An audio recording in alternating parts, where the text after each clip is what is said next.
Hello everyone, আসসালামু আলাইকুম। আশা করি সবাই ভালো আছেন। আমিও আল্লাহর রহমতে ভালো আছি।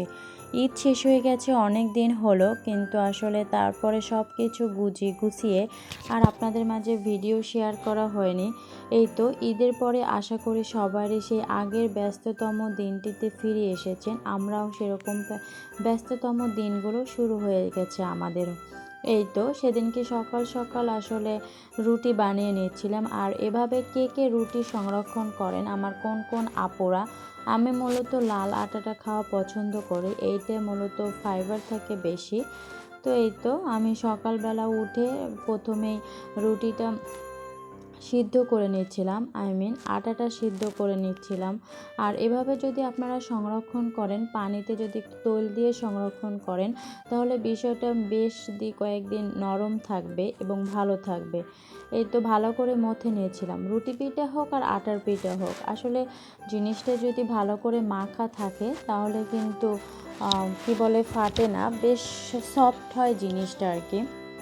অনেক আপু হয়তো বা এরকম সংরক্ষণ করা জিনিস খেতে পছন্দ করেন না, কিন্তু আমরা যারা আসলে শহরে একারা থাকি, আরও ছোট বাচ্চা নিয়ে, তাদের পক্ষে আসলে এই প্রতিদিন বানিয়ে নতুন ফ্রেশটা খাওয়া খুব সম্ভব হয় না। তাই এভাবে আপনারা যে আপুরা আমার ব্যস্ত থাকেন বা খেতে কোনো সমস্যা হয় না সংরক্ষণ করা জিনিস, তারা এভাবে সংরক্ষণ করে একবার দেখতে পারেন।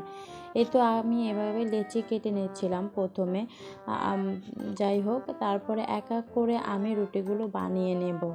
আর বাবুর আসলে স্কুল খুলে দিয়েছে, তো আসলে সকালবেলা অনেক ব্যস্ত একটা সময় যায়, ওই টাইমে আমি রুটি বানিয়ে খাবো সেটা আসলে খুব সম্ভব হয় না।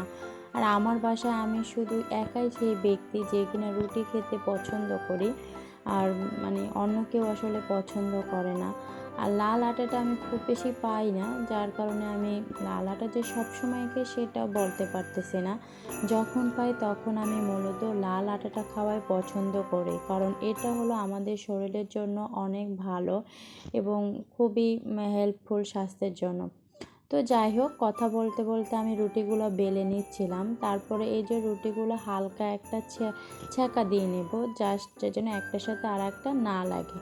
তারপরে এই রুটিগুলোকে আমি ফ্যানের নিচে টেবিলের উপরে একটা ভালো ওড়না আমি বিছিয়ে দেব। তারপরে সেখানে ঠান্ডা করে নেব রুটিগুলো ঠান্ডা হয়ে যাওয়ার পর এভাবে আমি রুটিগুলো বক্সে ভরে নেব। এভাবে আপনি চাইলে বেশ কয়েকদিন ভালো থাকবে, একদম নর্মাল ফ্রিজে, যেমন 7 থেকে 8 দিন আপনি ভালো রাখতে পারবেন অ্যাটলিস্ট।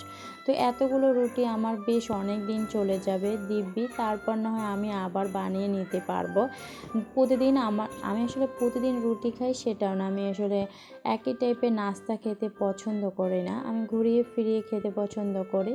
তো যাই হোক, এই যে আমার এখানে নাস্তা রেডি করা হয়ে গেল। তো এখানে হঠাৎ করে আমার মা চলে আসছে। আসলে মা তো সে আসলে গ্রাম থেকে অনেক কিছুই নিয়ে এসেছে, যেটাই নিয়ে এসেছে সেটাই আমার কাছে লাখ টাকার সমান, আলহামদুলিল্লাহ।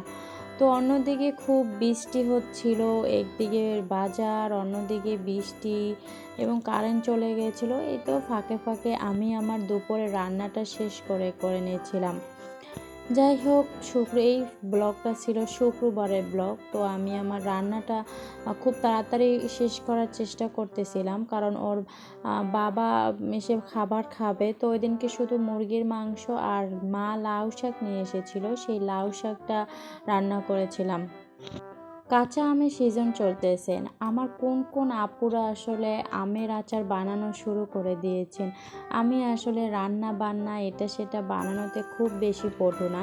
তো আমি চেষ্টা করছিলাম একটু আমসত্ত্ব বানানোর চেষ্টা করেছিলাম, এই কিন্তু ফার্স্ট টাইম আসলে, আমি আগে কখনো বানাইনি, দেখি রেজাল্টটা কেমন আসে।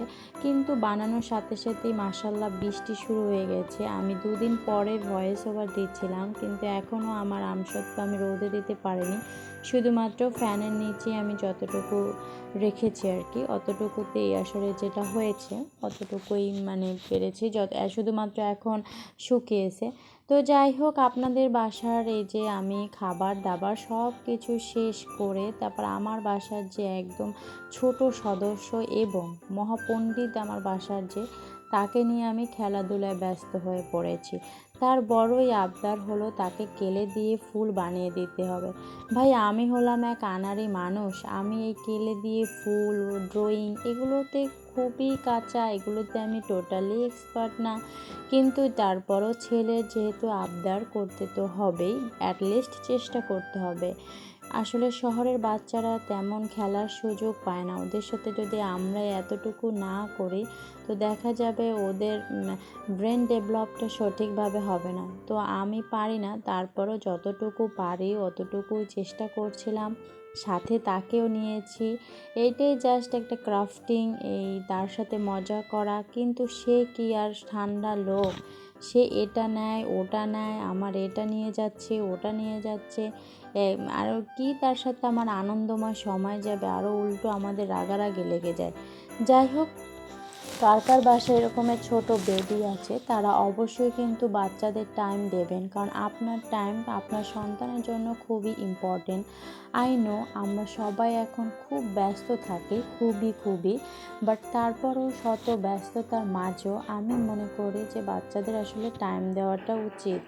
একটা বাচ্চাকে আসলে অন্য সবাই যতটাই টাইম দিক না কেন, কিন্তু তার মায়ের টাইমটা তার জন্য খুবই ইম্পর্টেন্ট। মা এবং বাবার টাইমটা হলো তার জন্য খুবই ইম্পর্টেন্ট। আর এই টাইম না দেওয়ার অভাবে আসলে এখনকার বাচ্চারা অনেকেই ডিভাইস মুখী, কিন্তু আলহামদুলিল্লাহ আমি আমার বাচ্চাকে এই ডিভাইস থেকে মুক্ত রাখতে পেরেছি।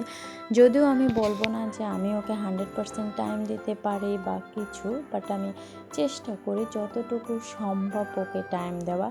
যাই হোক, এভাবেই দেখতে দেখতে আমরা আপনাদের সাথে কথা বলতে বলতে আর কি আমার কেলে বানানো শেষ হচ্ছিল। তো হঠাৎ আমাদের রং মানে কালার শেষ হয়ে গেছে, যে কালারটা দিয়ে আমি আসলে ফুলটা বানাচ্ছিলাম, তো ওই কালারটাই ওই মুহূর্তে শেষ হয়ে গেছে।